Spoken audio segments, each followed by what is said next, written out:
तो इस video lecture में मैं आपको बफर सॉल्यूशन डिस्कस करने जा रहा हूं, लेकिन इसके पहले जो लास्ट वीडियो लेक्चर है आयनिक इक्विलिब्रिया को उसको विजिट कर लीजिएगा, क्योंकि उसमें मैंने बताया है कि वीक एसिड का आयनाइजेशन कांस्टेंट क्या होता है और इक्विलिब्रियम कैसे उसका डिस्कस करते हैं। उसका लिंक जो लास्ट वीडियो लेक्चर है उसका डिस्क्रिप्शन में लिंक है, उसको आप देख लीजिएगा।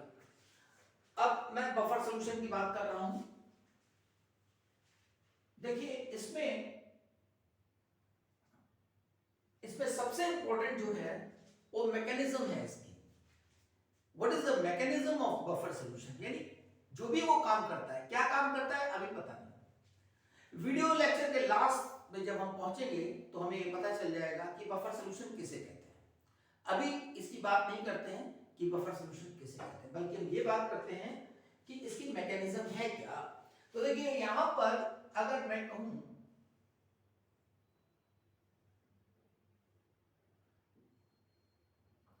कि इसमें एसिटिक एसिड ले लिया और सोडियम एसीटेट ले लिया, एक कंटेनर में हमने एसिडिक एसिड लिया और सोडियम एसीटेट लिया, इसका मतलब जो मैंने एसिड लिया है, या और इसे क्लियरली कहा जाए जो हमने वीक एसिड लिया है उसी का सॉल्ट लिया है। CaCOH acidic acid it's a weak acid और उसी का सॉल्ट है सोडियम एसीटेट। अब तो इनकी बात करते हैं। देखिए मैं यहां पे लिख रहा हूं इसे CH3COH, CH3CO minus H plus, और इसके लिए लिखते हैं हम Ka, CH3CO minus H plus, CH3COH। यानी कहने का मतलब है वीक एसिड लिया और उस वीक एसिड का हमने इक्विलिब्रियम कांस्टेंट लिखा जिसको हम Ka कहते हैं, और जो वो वीक एसिड है उसमें क्या क्या चीजें हैं, acidic acid CH3CO minus H plus, ये आयनाइज्ड पार्ट है, ये अनआयनाइज्ड पार्ट है। अगर इसमें हम सॉल्ट डालते हैं, अब देखिए सॉल्ट डालने से क्या होगा, ये देखा सॉल्ट अगर डाल दें CH3COONA, अब ये होता है स्ट्रॉन्ग इलेक्ट्रोलाइट, यानी CH3COO माइनस और Na प्लस। मैंने ये क्या दिखाया, ये इरिवर्सिबल साइन है। इरिवर्सिबल मतलब कंप्लीटली आयनाइज्ड, यानी जितना भी आपने सोडियम एसीटेट लिया वो आयनाइज हो गया, और आयनाइज होगा तो क्या होगा, कंसंट्रेशन बढ़ गया किसका, CH3CO माइनस का। अगर सोडियम एसीटेट लिया, एसिडिक आयन सॉल्यूशन में आया, एसीटेट आयन सॉल्यूशन में आया, तो इसका कंसंट्रेशन बढ़ गया, एसीटेट आयन का कंसंट्रेशन बढ़ गया। अब सोचिए इस बात को, अगर एसीटेट आयन का कंसंट्रेशन बढ़ गया तो क्या होगा, केमिकल इक्विलिब्रियम की बात कर रहा हूं ये मैं, तो इसका मतलब ये Q बढ़ गया, Q बड़ा हो गया Kc से। अब अगर Q Kc से, यानी Kc यहां पर Ka लिख लेते हैं, Q बड़ा हो गया, यानी ये जो है कांस्टेंट फैक्टर Q बड़ा हो गया K से। K क्या है, equilibrium constant, it is constant at constant temperature, it will not be change. तो मेरा बेटा अगर ये बढ़ गया तो रिएक्शन कैसी होगी, बैकवर्ड। एक एक स्टेप को ध्यान से देखिए, आधे सवाल से तो इसी से हो जाएंगे, बहुत ध्यान से सुनिए। मतलब कि अगर कंसंट्रेशन CH3CO माइनस का बढ़ा तो रिएक्शन बैकवर्ड जाएगी। मतलब अब सोचिए, आप सोचिए इस बात को मेरा बेटा, ये बेचारा वीक एसिड था, वीक एसिड का मतलब जो बड़ी मुश्किल से आयनाइज होता था, सोच सोच के आयनाइज होता था, बहुत कम आयनाइज होता था, और ये बेचारा था, वक्त का मारा था, बड़ी मुश्किल से आयनाइज होता था, और आपने क्या किया, आपने उसमें सॉल्ट डाल दिया, यानी एसीटेट आयन का कंसंट्रेशन बढ़ गया। अब जब एसीटेट आयन का कंसंट्रेशन बढ़ गया तो क्या होगा, बैकवर्ड हो गया रिएक्शन, यानी यानी बेचारा तो था ही, वक्त का मारा तो था ही, उसका आयनाइजेशन और कम हो गया। यानी जितने भी बेटा नियम कानून बनते हैं, सरकारें बनाती हैं, उसका सबसे ज्यादा परेशानी किसको होती है, गरीबों को होती है, बेचारों को होती है। ठीक है, इसका मतलब जरा से ये देखा जाए,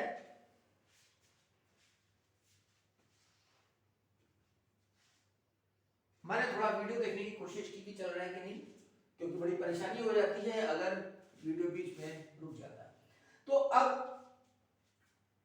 अब इसका मतलब इसका आयनाइजेशन सप्रेस हो गया, इसका आयनाइजेशन कम हो गया, एक तो कम था ही और कम हो गया। तो अब मैं एक स्टेटमेंट बोल रहा हूं, उसको सुनिए उसको।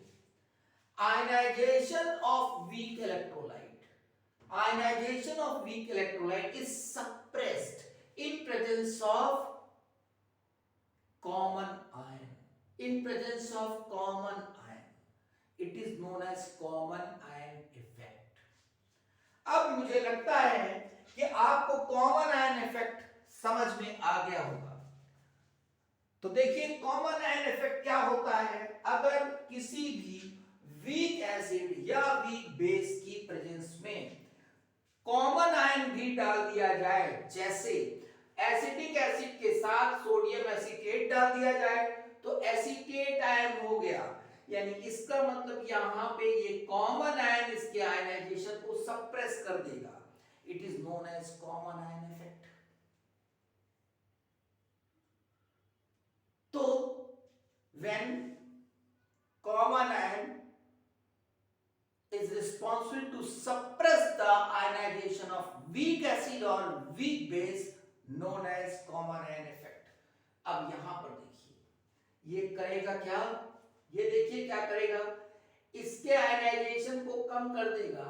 इसका मतलब ये हुआ कि यहां पर जो एसिड आपने ले रखा था उसका कंसंट्रेशन अब उतना ही रहेगा जितना लिया गया था, क्योंकि वो तो आयनाइज हुआ ही नहीं, ऑलमोस्ट अनआयनाइज। अगर मैं कहूं कि एसिटिक एसिड का कंसंट्रेशन वही है जो लिया गया था, क्योंकि वो ना के बराबर आयनाइज हुआ, पहले ही बहुत कम होता था, अब और कम हो रहा है। इसका मतलब CH3COH का आयनाइज जो कंसंट्रेशन है वो एसिड के बराबर, और ये कंप्लीटली आयनाइज है, तो जो एसीटेट का कंसंट्रेशन है वो सॉल्ट के बराबर। मतलब मैं ये कहना चाहता हूं कि Ka is equal to salt का कंसंट्रेशन, H प्लस का कंसंट्रेशन और एसिड का कंसंट्रेशन। ये acid taking log both side, अगर हम लॉग ले लें इसका बेस 10 में तो क्या हो जाएगा, log 10 salt concentration acid concentration plus log 10 H plus concentration। अब देखिए इसको अगर मैं ऐसे लिखूं, इसको इधर की तरफ ले लूं तो minus log 10 H plus is equal to minus log 10 Ka plus log 10 salt concentration upon acid concentration। अब देखिए इसको हम लिख सकते हैं pH, इसको लिख सकते हैं pKa, इसको लिख सकते हैं log 10 salt concentration upon acid concentration। ये आया हमारा एक रिलेशन, बहुत इंपॉर्टेंट रिलेशन, जिसको हम कहते हैं Henderson equation. This is known as Henderson equation, Henderson equation. This is pH is equal to pKa plus log salt upon acid। चलिए अब ये बात आपको समझ में आ गई। कि कैसे हम वीक एसिड के आयनाइजेशन को कम कर सकते हैं, कैसे कॉमन आयन उसका डाल दीजिए। अब क्या होता है, अब यहां से फर्दर मैकेनिज्म देखिए। मान लेते हैं कि एसिड का जो है मोलर कंसंट्रेशन x है,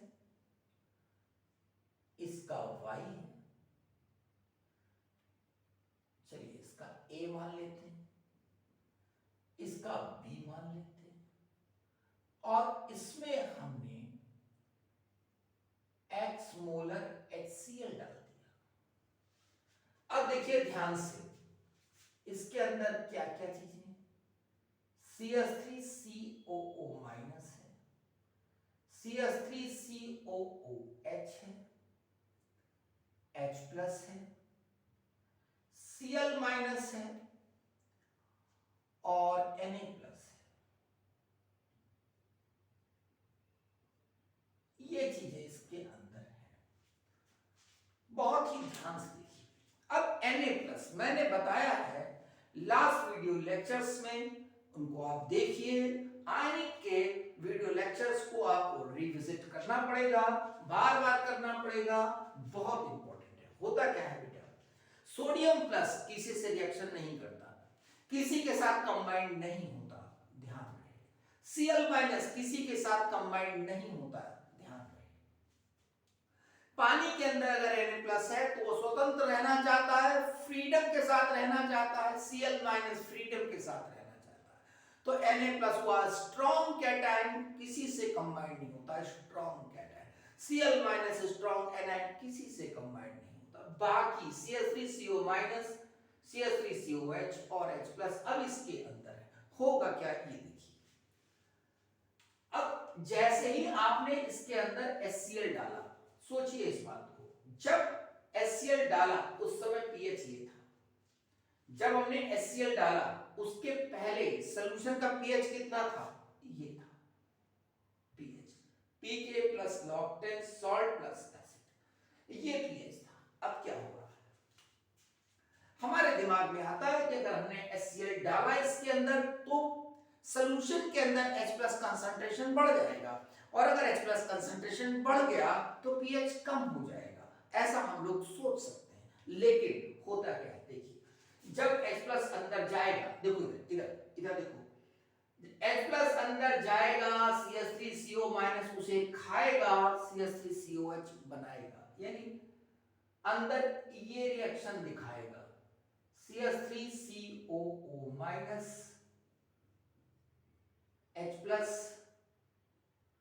एंड CH3COH, ये रिएक्शन हो रही है। अब जरा देखिए, अगर मैं T नॉट पर कहूं कि क्या स्थिति थी, तो T नॉट पर क्या था बेटा, CH3CO माइनस कितना था B, ये X और ये A। देखो A मोल्स CH3COH के, B मोल्स CH3CO माइनस के और X मोल्स H प्लस के। अब अगर मैं बात करूं इक्विलिब्रियम जब मेंटेन हुआ तब क्या होगा, सोचिए CH3COH क्या है, वीक एसिड पूरी तरह, H प्लस क्या होगा, H plus will combine with CH3CO minus, इसका मतलब उसके अंदर जो सॉल्ट का कंसंट्रेशन था, यानी CH3CO माइनस का कंसंट्रेशन था, वो कम होने लगेगा। CH3CO माइनस यानी सॉल्ट का कंसंट्रेशन कम होने लगेगा, क्योंकि इसके साथ H प्लस कंबाइन होने लगेगा। तो अब देखिए, क्योंकि ये वीक एसिड है तो reaction is shifted almost forward direction, यानी इसका मतलब यहां पर क्या होगा, B माइनस एक्स, और यहां पर क्या होगा, A प्लस एक्स। अभी मैं एक्सप्लेन करूंगा, ध्यान से सुनते रहिए। इसका मतलब ये हुआ कि जो H प्लस कंसंट्रेशन आपने उसके अंदर डाला था, तो वो पूरा का पूरा H plus almost combined with CH3CO minus and converted into CH3COH। क्यों, क्योंकि मैथमेटिकल टर्म से मैं आपको समझाने की कोशिश करूंगा। K की वैल्यू होती है 10 टू द पावर माइनस 5 लगभग, यानी 1.8 into 10 to the power minus 5। 10 to the power minus 5 का मतलब क्या है, बहुत कम। इसका मतलब ये हुआ कि आयंस के फॉर्म में बहुत कम रहेगा, यहां पे लिख के देख लेते हैं 10⁻⁵, यानी आयंस कम रहेंगे और अनआयनाइज ज्यादा रहेगा, इसी वजह से रिएक्शन बैकवर्ड जाती है। 10⁻⁵ is the equilibrium constant of weak acid, acetic acid. Okay, तो इस ये बताता है कि reaction is almost in forward direction, इसका मतलब H+ is almost completely consumed, लगभग। तो अब यहां से ये पता चला हमें कि इसका मतलब ये हुआ, अगर सॉल्यूशन में एसिटिक एसिड और सोडियम एसीटेट है, या ये कह सकते हैं कि वीक एसिड और उसका सॉल्ट है। अब वीक एसिड कोई भी हो सकता है, जैसे हमने कहा CH3COOH, CH3COONA, ये हो सकता है, हो सकता है हो CO3 और H2CO3 एंड Na2CO3, ये हो सकता है ऐसा हो Na2C2O4 एंड H2C2O4। देखिए ये क्या है, वीक एसिड इसका सॉल्ट, ये वीक एसिड इसका सॉल्ट, ये H2C2O4 वीक एसिड, ये इसका सॉल्ट।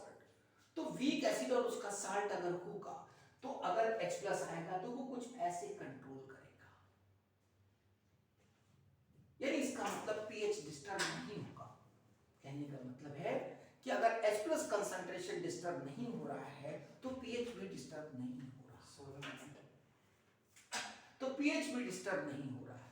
इसका मतलब ये हुआ कि ये सॉल्यूशन ऐसा है, चाहे ये सॉल्यूशन हो, चाहे ये सॉल्यूशन हो, चाहे ये सॉल्यूशन हो, वीक एसिड और उसका सॉल्ट ऐसा सॉल्यूशन है कि उसके अंदर अगर आपने HCl डाल दिया तो pH डिस्टर्ब नहीं होगा।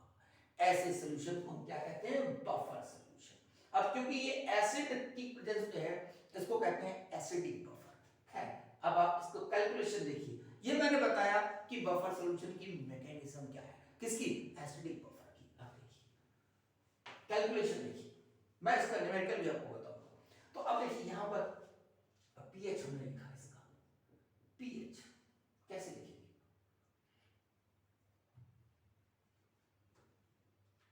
मैं इसको हटा देता हूं, ये आपको समझ में आ गया होगा, और नहीं तो इसको आप दोबारा देख सकते हैं।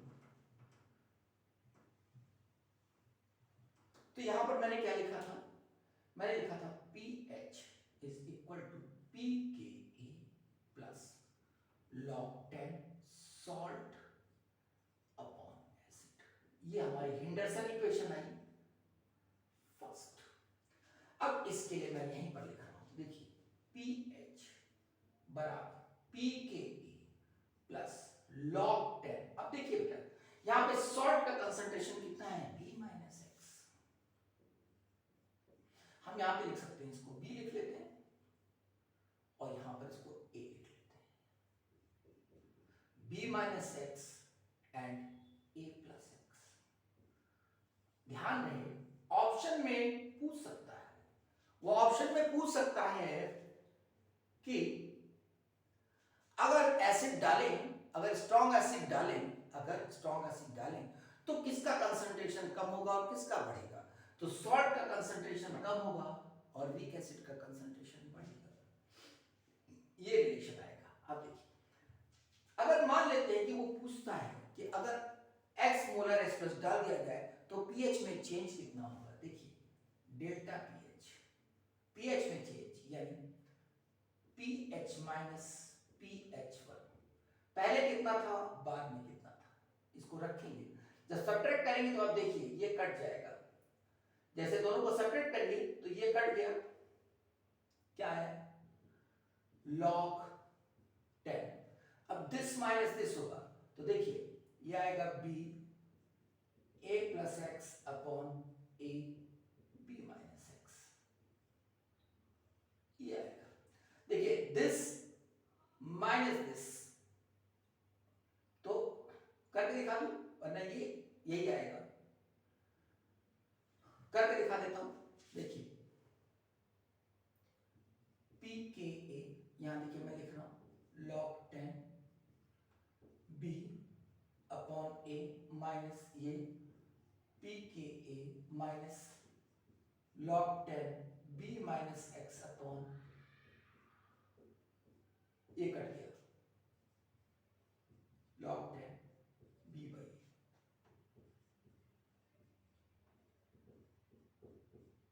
a plus x. इसको देखें log 10 b इंटू, अब यहां पर देखिए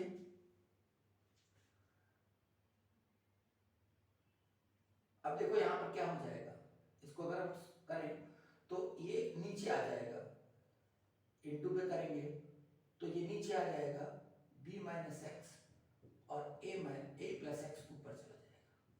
तो दिस इज द रिलेशन। मैं यहां पर लिख देता हूं इसको डेल्टा पी एच। तो एक जगह आपके रिलेशन हो जाएंगे डेल्टा पी एच यानी change in P H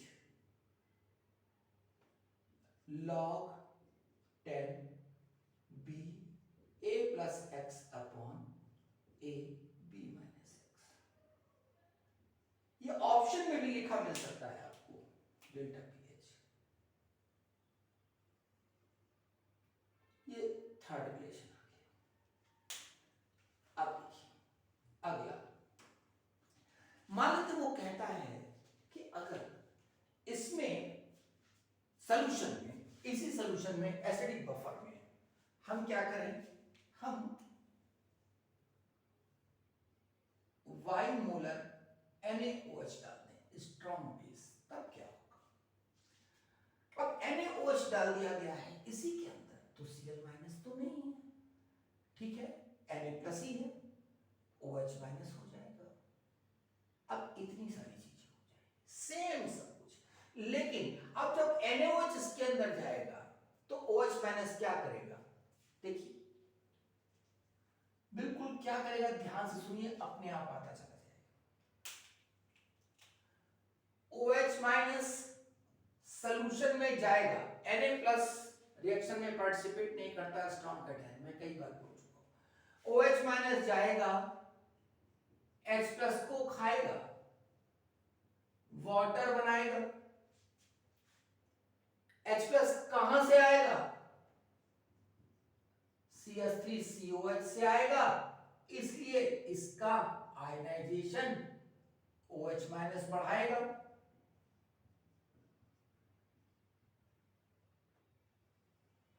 we can write like this, complete लिखे इसको तो ये रिएक्शन हो जाएगी,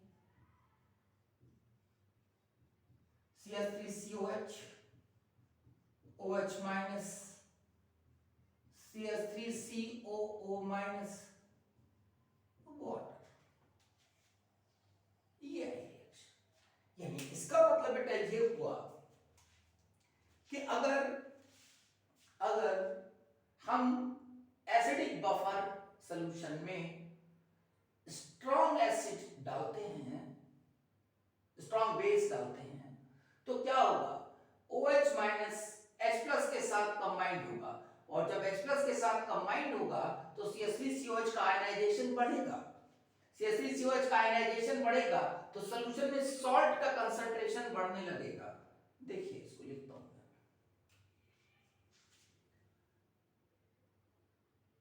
A Y और B।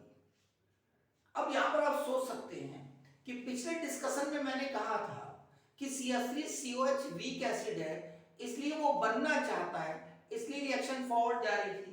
यानी इस मैंने जो रिलेशन में कहा था, मैंने यहां पर ये आपको बताया था। हो सकता है आपके दिमाग में ये चले, आपके दिमाग में आए, हो सकता है कि हमने कहा था कि क्योंकि ये CH3COH वीक एसिड है, इसका बनना बहुत आसान होता है, इसलिए CH3CO माइनस H प्लस के साथ कंबाइन करता है, और ये जो है ऐसा मैंने बताया था, देखिए B माइनस एक्स और ये A प्लस एक्स, और मैंने कहा था ये इधर की तरफ रिएक्शन चली जाएगी, जबकि इसमें क्या है, CH3COH इधर है, तो ऐसा क्यों हो रहा है, ये दिमाग में क्वेश्चन आ सकता है कि यहां पर इसका रिएक्शन फॉरवर्ड क्यों जा रहा है। सिंपल आंसर, क्यों, हमेशा हमेशा मान के चलिए, अगर प्रोडक्ट में कोई वीक एसिड, वीक बेस या वीक इलेक्ट्रोलाइट है या प्रेसिपिटेट है या कोई गैस फॉर्म हो रही है, हमेशा रिएक्शन फॉरवर्ड जाएगी। मैंने क्या कहा, अगर रिएक्शन के अंदर प्रोडक्ट साइड में वीक एसिड है, वीक बेस है, या कोई प्रेसिपिटेट है, या कोई गैस फॉर्म हो रही है, तो हमेशा रिएक्शन फॉरवर्ड जाएगी। अब यहां देखिए, water is comparatively more weaker then that of acetic acid. जैसे एसिटिक एसिड का इक्विलिब्रियम कांस्टेंट कितना है, 10 टू द पावर -5, वैसे वाटर का 10 टू द पावर -14 बहुत वीक हुआ। इसका मतलब ये रिएक्शन फॉरवर्ड जाएगी, तो ये हो जाएगा B+Y और ये हो जाएगा A-Y। पहले इसको सही से देखिए और सोचिए इसको कि क्या मैं जो कह रहा हूं वो समझ में आ रहा है। ध्यान से देखिए, बहुत अच्छे से इसको ध्यान से देखिए, समझ में आना चाहिए। और अगर समझ में आ रहा है तो मैं आगे बढ़ता हूं। तो यहां पर जो आपका आया उसे देखिए, मैं यहां पे लिख रहा हूं PH2 pKa प्लस लॉग, अब देखिए सॉल्ट कितना है B+Y और एसिड कितना है A-Y। This is delta pH कितना हो जाएगा, हमेशा उसी से हम इसे कंपेयर करेंगे बफर सॉल्यूशन से, तो क्या हो जाएगा ये। अब जैसे आप इसको सब्ट्रैक्ट करोगे तो देखिए ये आएगा log pH log 10 B, अब यहां जो नीचे है वो ऊपर चला जाएगा A-Y और A B+Y, ये डेल्टा pH आ गया। ये रिलेशन आया आपका 4th और ये रिलेशन आया 5th। अभी मैं इसको आपको न्यूमेरिकली प्रूफ करके दिखाऊंगा कि कैसे ये बफर सॉल्यूशन काम करता है और आंसर क्या आएगा। अब देखिए, अब इसकी डेफिनेशन सुनिए पहले बफर सॉल्यूशन की। यहां पर ये y बेटा, ये y देखिए, y कैसा होना चाहिए, y should be less than a, should be less than a, ये होना चाहिए। और वैसे यहां पर क्या होना चाहिए, x should be less than a, क्योंकि अगर ये ज्यादा होगा तो सॉल्यूशन तो अपने आप ही बेसिक हो जाएगा, इससे ज्यादा नहीं होना चाहिए, तब बफर सॉल्यूशन काम नहीं करेगा। बफर सॉल्यूशन की कंडीशन हो गई कि y should be less than a, नहीं तो ये कंबाइंड होने के बाद भी सॉल्यूशन में बच जाएगा और pH को ये बढ़ा देगा, और अगर x यहां पर बड़ा हो गया b से तो कंबाइंड होने के बाद H+ बच जाएगा और सॉल्यूशन का pH कम हो जाएगा, H+ बढ़ जाएगा।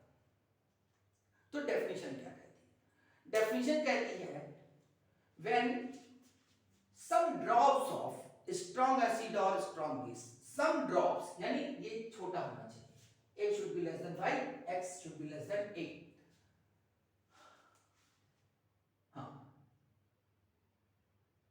ठीक, तो when some drops of strong acid or strong base are taken in buffer solution, or you can say when some drops of strong acid or strong base are taken in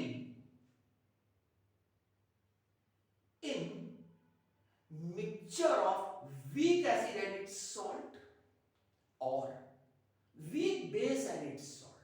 ऐसा भी हो सकता है कि वीक बेस और उसका salt ले लें, जैसे अमोनियम क्लोराइड और ammonium hydroxide, weak base and its salt. अभी मैं बना के दिखाऊंगा रिलेशन।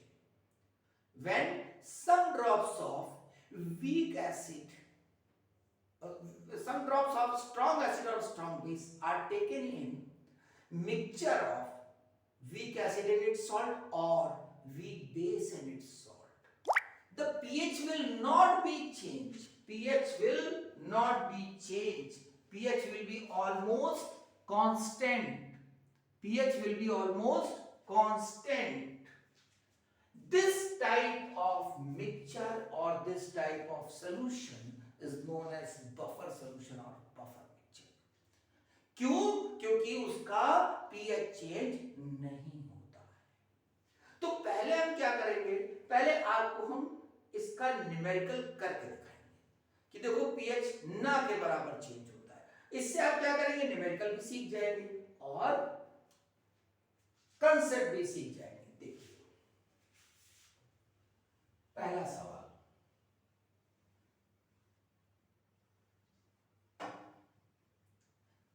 देखिए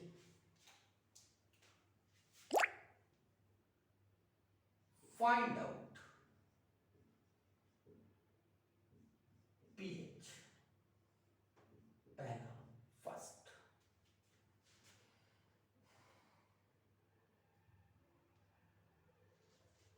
पीएच निकालना है हमको। अगर हम 4 ग्राम NaOH इन 1 लीटर, दूसरा थोड़ा मैं इसमें इंक डाल दूं क्योंकि जो मार्कर है वो कह रहा है कि मुझे कुछ खाने को दो, तो मैं इसको देता हूं और साथ साथ मैं बता रहा हूं कि पहले मैंने 4 ग्राम लिया NaOH का 1 लीटर में, उसका पीएच पता करना है। फिर उसके बाद हमने एक मिक्सचर लिया जिसमें 1 मोल आपका है 1 मोल एसिटिक एसिड का, 1 मोल CH3COH and 1 mole sodium acetate का, 1 लीटर इन 1 लीटर। और यहां पर उन्होंने दे दिया है pKa की वैल्यू है 4.74। Third,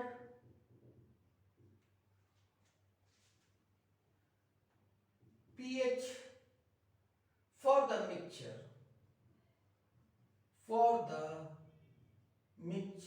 of above two, above first and second।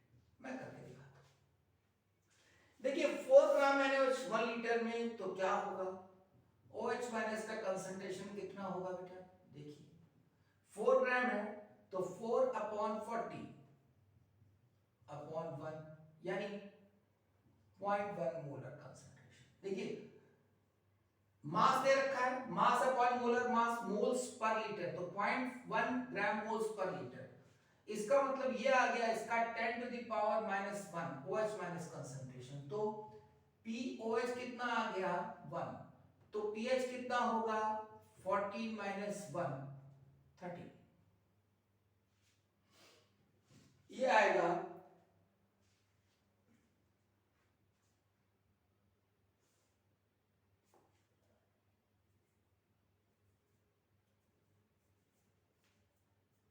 ठीक है। तो pH कितना आएगा,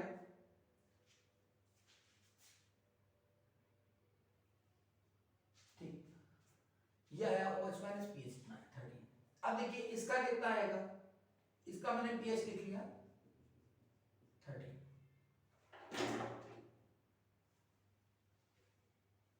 अब इसका निकालते हैं। अब देखो यहां पर क्या एसिडिक एसिड और सॉल्ट और एसिड है, इसका ये बफर है, तो pH कितना होगा 4 पॉइंट, देखो फॉर्मूला क्लियर है, pKa plus log 10 salt upon acid, तो pK कितना है 4.74 प्लस log 10 सॉल्ट कितना 1/1। अब देखिए यहाँ कंसंट्रेशन लिखना है तो 1/v लिख सकते हैं, 1/v लिख सकते हैं, कट गया तो 4.74। अब ये log 1 की वैल्यू 0 आएगी तो pH कितना आ गया 4.74।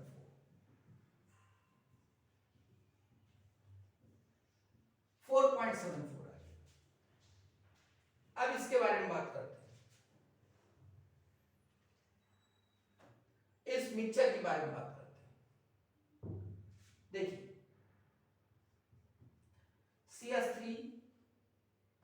COH plus OH minus CH3COO minus plus water, यही तो होगा भाई। CH3COH और CH3CONA है, OH माइनस डालोगे तो क्या होगा, ये मैंने अभी बताया था। अब CH3COH कितना है 1, ये कितना है 0.1, 4 ग्राम, 4/40 तो 0.1, ये 1 से 0.1 गया, ये कितना हुआ 0.9, यहां पर कितना हो जाएगा 1.1, तो pH कितना आएगा, pH is equal to pKa। अब हमने बेस डाला है तो इसका मतलब देखिए ये फार्मूला लग जाएगा, क्योंकि देखो सॉल्ट का कंसंट्रेशन बढ़ गया, तो log 10 1.1 1.1। अब देखिए दोनों को मिला दिया है तो 1 लीटर इसका 1 लीटर इसका डिवाइडेड बाय 2, 0.9 डिवाइडेड बाय 2, तो ये हो जाएगा pH is equal to 4.74 plus log 10। अब देखिए 1.1 अपॉन 0.9, तो एक बहुत इंपॉर्टेंट बात पता चली, जैसे मान लेते हैं कि हम इसको यहां पर कर देते 10 लीटर और इसको भी कर देते 10 लीटर, इसको हम कर देते यहां 100 लीटर, यहां भी कर देते 100 लीटर, तो टोटल जब मिक्स करते हैं तो मान लेते इसका कुछ भी आता 20 लीटर आता, तो 20 लीटर 20 कट जाता। तो क्या समझे इससे कि बफर सॉल्यूशन पर वॉल्यूम का असर नहीं पड़ता। इंपॉर्टेंट बात, बफर सॉल्यूशन के पीएच पर वॉल्यूम का असर नहीं पड़ता, इसको नोट कर लो दिमाग में। बफर सॉल्यूशन के पीएच पर वॉल्यूम ऑफ सॉल्यूशन का इफेक्ट नहीं पड़ता। तो अब देखिए ये कितना आया, pH इज इक्वल टू 4.74। अब जरा सोच के देखिए इसकी वैल्यू कितनी होगी, ये गया, ये लगभग आया log 10 1 पॉइंट कुछ आएगा 9 यानी 1.2 आएगा। तो 1 पॉइंट log 1 की वैल्यू कितनी होती है 0 और log 10 की वैल्यू कितनी होगी 1, और 10 होने में तो बहुत है, ये वैल्यू बहुत कम आएगी। 1 log 1.2 जो है बहुत कम वैल्यू आएगी, ध्यान रखें इस बात का। ये अगर वैल्यू आप निकालोगे तो ये 4.74 प्लस आप ये समझ लीजिए लगभग, अगर इसको देखना चाहेंगे आप तो ये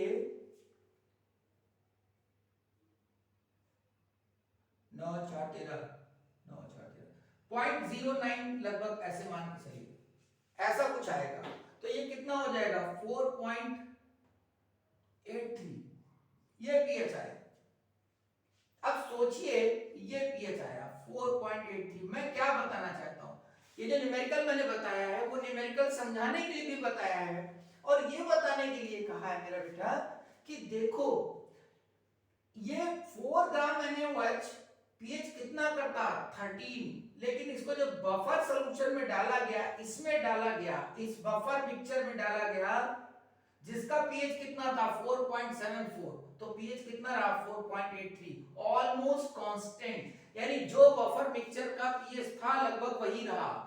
स्ट्रॉन्ग बेस भी इसका कुछ नहीं बिगाड़ पाया, तो पीएच इज ऑलमोस्ट कांस्टेंट। तो this is known as the buffer action, ये बफर एक्शन है। अब जैसे मैंने यहां पर निकाला, जरा मैं इसको देखता हूं, देखिए log 10 इसको रखा जाए, b की वैल्यू 1, a की वैल्यू 1, a माइनस y, तो ये आ जाएगा a माइनस y,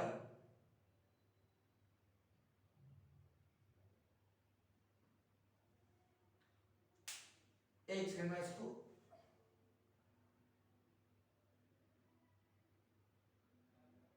इसको हटाता हूं और सीधे सीधे आपको बताता हूं।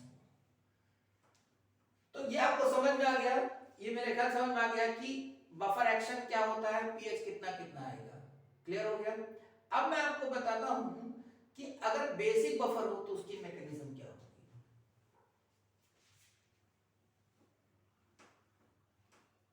ये था मैकेनिज्म ऑफ एसिडिक बफर। अब इसमें बिल्कुल एक ही जैसा है, बस को ध्यान से देख लीजिए। हमारा जो ब्लड है वो बड़ा सेंसिटिव पार्ट है हमारी बॉडी का। जो लोग बायो वाले हैं उनको तो बहुत अच्छे से पता है, बताने की जरूरत नहीं है। जो लोग बायो वाले हैं वो जानते हैं कि हमारा जो बॉडी स्ट्रक्चर है उसमें ब्लड का कितना अहम रोल है। और बाकी जो जनरल आदमी है वो भी जरा सा अगर ब्लड हमारी बॉडी से निकलता है तो परेशान हो जाता है और वो खुद ही समझने लगता है कि हम काफी वीक हो गए हैं क्योंकि हमारा ब्लड निकल गया है। ब्लड इतना इंपॉर्टेंट पार्ट है हमारे सिस्टम का। सोचिए अगर ये कहा जाए कि हमारे जो बॉडी है उसमें जो ब्लड फ्लो कर रहा है उसका पीएच 7.4 है, यानी इसका मतलब स्लाइटली बेसिक है।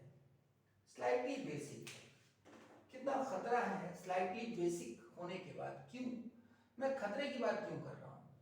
मैं खतरे की बात इसलिए कह रहा हूं क्योंकि अगर ब्लड का पीएच जरा भी एसिडिक हो जाए, मेरा बेटा जरा भी एसिडिक हो जाए,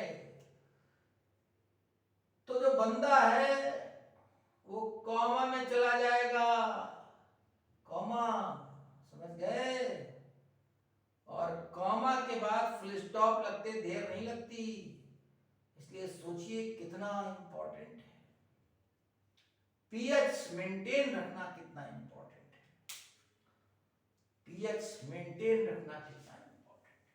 और भगवान को ये नहीं पता था कि कैसे मेंटेन रखें, भगवान को मैकेनिज्म नहीं पता थी, लेकिन भगवान ने ब्लड का पीएच मेंटेन करने के लिए इंतजाम पूरा कर दिया। इंतजाम पूरा कर दिया। उन्होंने क्या किया? कहा कि इस ब्लड में कार्बोनेट और बाइकार्बोनेट का बफर सॉल्यूशन डाल दो जो इसके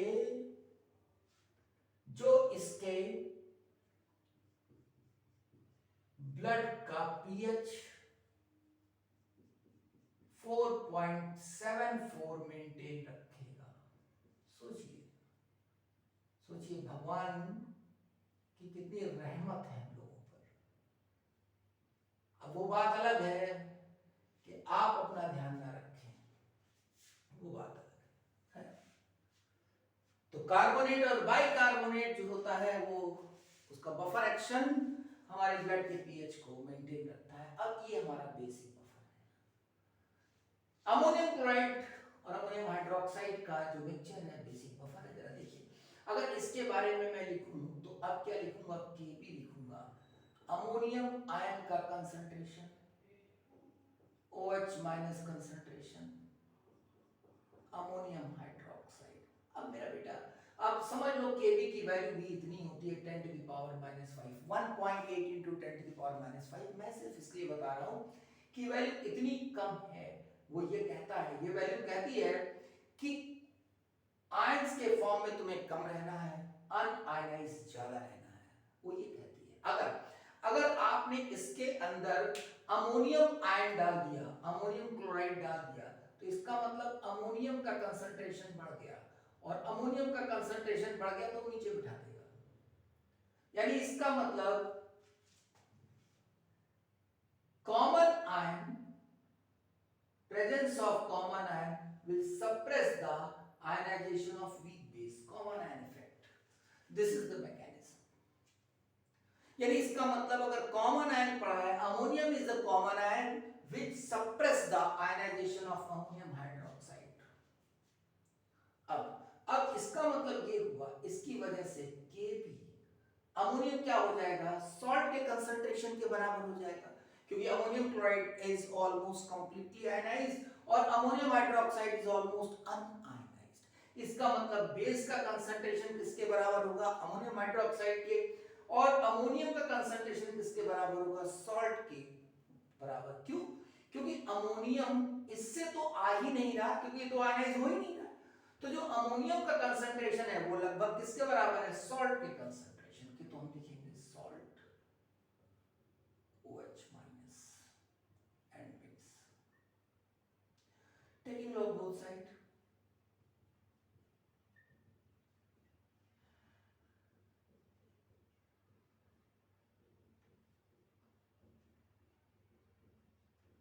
ऐसा हो, इसको इधर ले लिया जाए,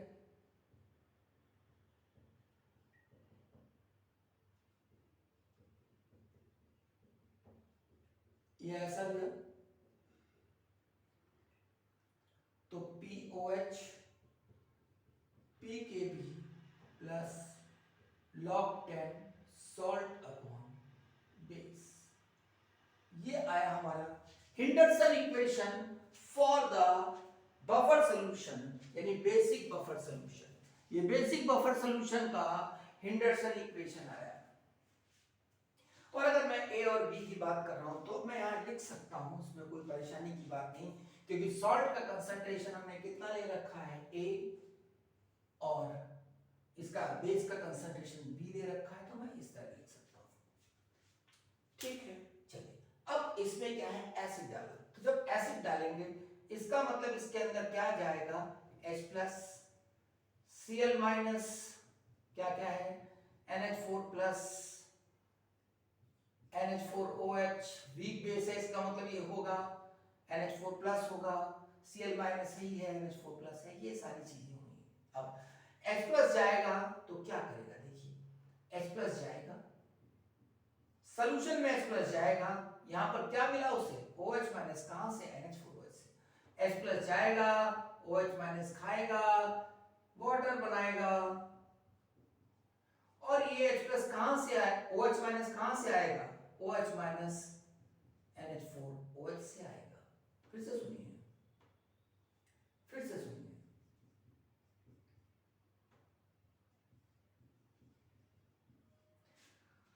H प्लस जाएगा, OH माइनस खाएगा, OH माइनस कहां से आएगा, H प्लस जाएगा, OH माइनस खाएगा, OH माइनस कहां से आएगा, क्योंकि ये जाकर अमोनियम हाइड्रोक्साइड का आयनाइजेशन बढ़ाएगा, तो OH माइनस अमोनियम हाइड्रोक्साइड से आएगा, कंबाइन करके लिख देते हैं, NH4OH plus H plus NH4 plus and water. This is the reaction for this. सारी मैकेनिज्म सेम एसिडिक बफर जैसी, जैसे ये तो बेसिक बफर है। देखिए अमोनियम हाइड्रोक्साइड B, ये X है, ये A है, और हमें पता है water is comparatively more weaker than that of ammonium hydroxide. Reaction is shifted in forward direction. That means this is A plus X and this is B minus X. तो POH कितना हो जाएगा, POH हो जाएगा, POH is equal to PKB plus log 10, अब salt ऊपर है, यानी A plus X upon B minus X. This is the relation. ये इसको 1 कर देते हैं और इसको हम 2 कर देते हैं, डायरेक्ट से निकाल सकते हैं आप। तो अब देखिए ये रिलेशन आ गया। ध्यान रहे कि X की क्वांटिटी B से कम होनी चाहिए। यहां पे कंडीशन में लिख देता हूं, मैं पहले बता चुका हूं, X should be less than P, यानी some drops of strong acid, some drops of strong acid। अब ऐसे इसकी बात करता हूं, OH माइनस जाएगा सॉल्यूशन में, OH माइनस जाएगा, NH4 प्लस को खाएगा और NH4OH बनाएगा। देखिए अब OH माइनस कितना है, OH minus Y, NH4 plus क्या है, salt A, and this is B। Reaction, ये वीक बेस है, रिएक्शन फॉरवर्ड जाएगी, रिएक्शन फॉरवर्ड जाएगी, तो यहां पर Y minus A and this is B plus Y, हमें पता चल गया। तो अब P POH कितना होगा, PKB प्लस log 10। सॉल्ट कितना, यहां पे लिखना पड़ेगा A माइनस वाई। सॉल्ट कितना, A minus Y, A minus Y. Base कितना, B plus Y. This is third relation. यानी ये हुआ हमारा बेसिक बफर। तो मैंने ये मैकेनिज्म आपको बताई कि कैसे बफर एक्शन कंट्रोल करता है। अगर हम बेसिक बफर में हम HCl डालेंगे तो H+ को कौन कंट्रोल करेगा, OH माइनस। यानी इसका मतलब कि यहां पर अमोनियम हाइड्रोक्साइड का आयनाइजेशन बढ़ेगा और सॉल्ट का कंसंट्रेशन बढ़ेगा। अमोनियम हाइड्रोक्साइड का आयनाइजेशन बढ़ेगा तो क्या होगा, अमोनियम हाइड्रोक्साइड का कंसंट्रेशन कम होगा और सॉल्ट का कंसंट्रेशन बढ़ेगा। ऐसे जब हम बेस लेंगे, स्ट्रॉन्ग बेस लेंगे, तो क्या होगा, OH माइनस NH4+ से कंबाइंड होगा तो सॉल्ट कम होने लगेगा और बेस बढ़ने लगेगा। इस तरीके से ये बफर काम करता है। लेकिन अभी तो हमने इस तरह बात की, मोटा मोटा देखिए, कोई भी हो सकता है। ये क्या है, A माइनस, ये क्या है, AH, ये वीक एसिड है। अब देखिए, अगर H+ आएगा तो ये इससे कंबाइंड होकर इसमें कन्वर्ट होगा, अगर OH माइनस आएगा तो ये इसमें कन्वर्ट हो जाएगा। यानी कहने का मतलब ये हुआ, कहने का मतलब ये हुआ कि अगर वीक एसिड और उसका सॉल्ट है तो H+ अगर डाला तो इसको ये कंबाइन कर लेगा, pH almost unchange. OH minus डाला तो इसको ये कंबाइन करके वाटर करके इसको कन्वर्ट कर देगा। इधर वाटर भी लिख सकते हैं, OH माइनस कंबाइन करेगा इससे वाटर। यही मान लेते हैं हम, ये हो गया हमारा एसिडिक बफर। अब हम मान लेते हैं